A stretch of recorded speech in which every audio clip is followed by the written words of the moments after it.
नमस्कार साथियों, मैं विनीत पारासर। साथियों, इजराइल की सुरक्षा कैबिनेट ने गाजा पर पूरे तरीके से कब्जा करने की मंजूरी दे दी है और ये इजराइल के प्रधानमंत्री एक ऐसे समय में कर रहे हैं जहां फिलिस्तीन का समर्थन पूरे यूरोप में बढ़ता जा रहा है। अभी स्पेन, आपने देखा होगा कि स्पेन ने खुलकर फिलिस्तीन का समर्थन किया है। अब तो फ्रांस ने भी कह दिया है कि जब सितंबर में यूनाइटेड नेशन का अधिवेशन होगा, हम फिलिस्तीन को एक देश के रूप में मान्यता देंगे।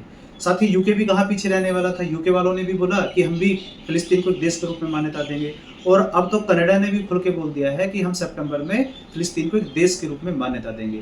तो इजराइल के प्रधानमंत्री एक ऐसे समय में गाजा पर पूरे तरीके से कब्जा करने जा रहे हैं जहां फिलिस्तीन का दुनिया में समर्थन बढ़ रहा है। साथ ही इनका विरोध भी होने लगा है। इजराइल के ही लोग अब इजराइल के प्रधानमंत्री का विरोध कर रहे हैं, ये कहकर कि अभी भी हमास के कब्जे में इजराइल के 20 बंधक हैं जो जीवित हैं। तो ऐसे में उनकी जान को खतरा हो सकता है कि जब इजराइल की फोर्सेस गाजा पर पूरे तरीके से कब्जा करने के लिए जाएगी। इजराइल की फोर्सेस ने यहाँ साथियों ये बताया है कि अभी भी इजराइल की फोर्सेस का गाजा के 75% एरिया पर कब्जा है। तो इनका इजराइल के प्रधानमंत्री का यहाँ पे विरोध भी होने लगा है, लेकिन इन्होंने 5 बिंदुओं में अपनी बात रखी है कि ये गाजा पर पूरे तरीके से कब्जा क्यों करना चाहते हैं। इन्होंने सबसे पहले बोला है कि हम चाहते हैं कि हमास पूरी तरीके से हथियार डाले, यानी कि हमास को सरेंडर करना ही होगा।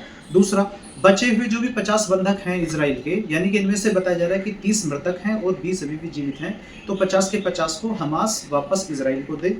साथ ही गाजा में सैन्य ताकतों का खात्मा हो, यानी कि गाजा में जो भी सैन्य ताकतें हैं उनका खात्मा हो और गाजा पर टोटल अब आने वाले समय में इजराइल का कंट्रोल होगा, यानी कि गाजा की जो सुरक्षा होगी वो इजराइल देखेगा। साथ ही इन्होंने 5वें पॉइंट में कहा है कि हम चाहते हैं कि गाजा पर ना तो हमास का शासन होगा, ना ही फिलिस्तीन से इनका कोई मतलब होगा, यानी कि ये अपना शासन स्वतः ही खुद पे करेंगे। तो साथियों, इजराइल के प्रधानमंत्री एक ऐसे समय में, जब पूरी दुनिया में इस समय आज के फिलिस्तीन का समर्थन हो रहा है, फिलिस्तीन को समर्थन मिल रहा है, यानी कि हमारा देश भारत भी, हम भी टू नेशन थ्योरी को मानते हैं कि इजराइल और फिलिस्तीन दोनों को साथ साथ एग्जिस्ट करना चाहिए।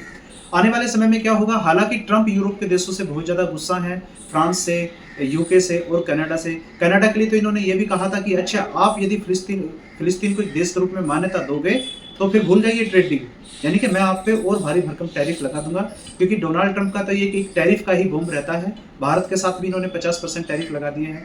देखते हैं साथियों आने वाले समय में क्या होता है, इजराइल किस तरीके से गाजा पे आगे जाके कार्रवाई करता है, ये देखना होगा। तो फिलहाल इस वीडियो में इतना ही, और आपके जो भी सजेशन हैं कमेंट बॉक्स में जरूर बताएं, और मिलते हैं अगली वीडियो में। बहुत बहुत धन्यवाद।